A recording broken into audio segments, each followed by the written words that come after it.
What's up everybody, I'm Derek, this is Rocking eForge. Today I'm going to forge a keychain bottle opener in my signature style. Now, when I say my signature style, there's plenty of keychains out in the world in this style. I personally just put my own little twist on it, and it's the one style that I've come back to over and over again, and I really like it. It's small, it's light, it goes on your keys, and it can come in handy pretty much anywhere. So without any further ado, let's get right into it.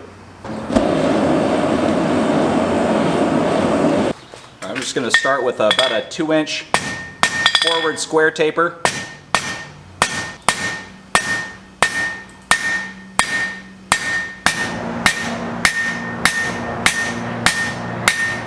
I don't want to point on this because I want it to be flat at the end when I flatten it.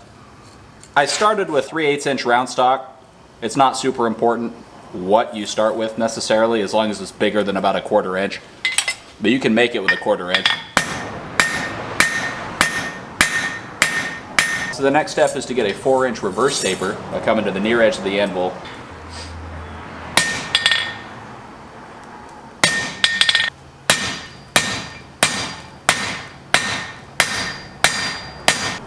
Actually, in hindsight, I usually use 1/4 inch square stock, not 3/8 inch round. We might slim this down quite a bit.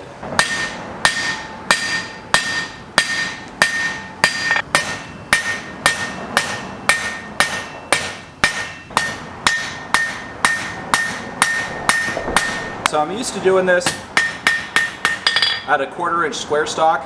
3/8 inch round ended up far longer, so I'm getting my 4-inch-ish taper.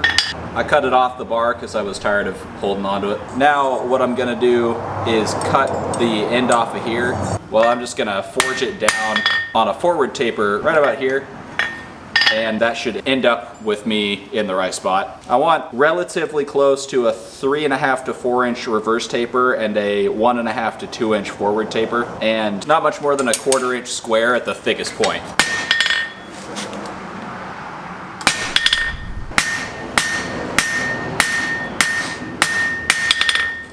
Okay, so I've got a reverse taper and a forward taper, about 4 inches and 2 inches respectively. I'm gonna cut that off, and then we'll start doing some of the more fun stuff. I just wanted to thin this tail down a little bit because I'm gonna make a curly Q out of it.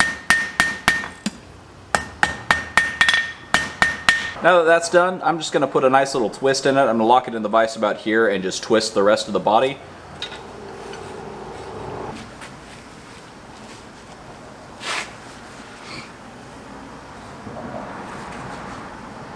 I like to forge these on the diagonal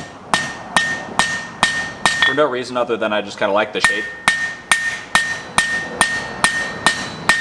Now I let it taper down, but you want it pretty flat where it's going to contact the bottle cap. And I got this about a 1/16 of an inch, and I think that should be plenty strong to open a bottle cap, but not be so thick that it won't fit under the cap.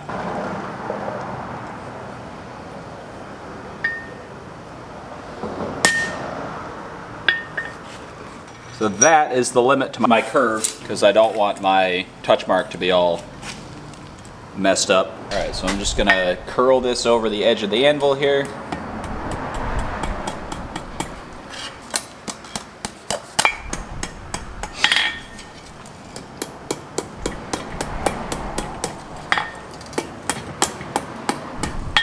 And you just want it to kind of hook so that you can get it under the bottle cap. And then to show a different way of shaping this, I'm going to use my scrolling tongs.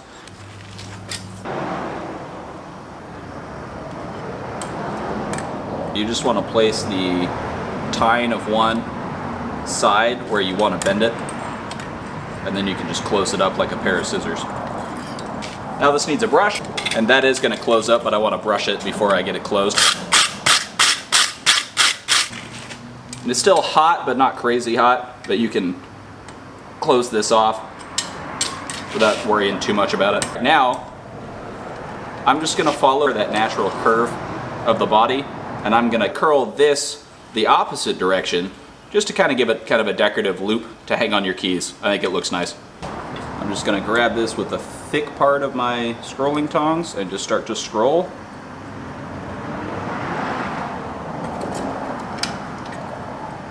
Close this up with a hammer. You can do this both ways. I like the tail to come back around and contact that. That way you're certain if you attach it to a key ring that it's not gonna slip off. I'll give that side a little brushing. Then I'll give it a nice layer of wax to keep it from rusting and darken the steel. This has a little bit of a curve outward and then back toward the tail. And I don't mind that personally. A way to fix that though is if you have a flat piece of wood, you can use a wooden mallet and you can bring it to that piece of wood and hammer down on it like you would with a hammer, but it won't mess up the sharp corners that you've got in the twist. I do that frequently when this ends up with a weird curl or twist or whatever it is. I'd say this turned out really nice. Let's give it a layer of wax.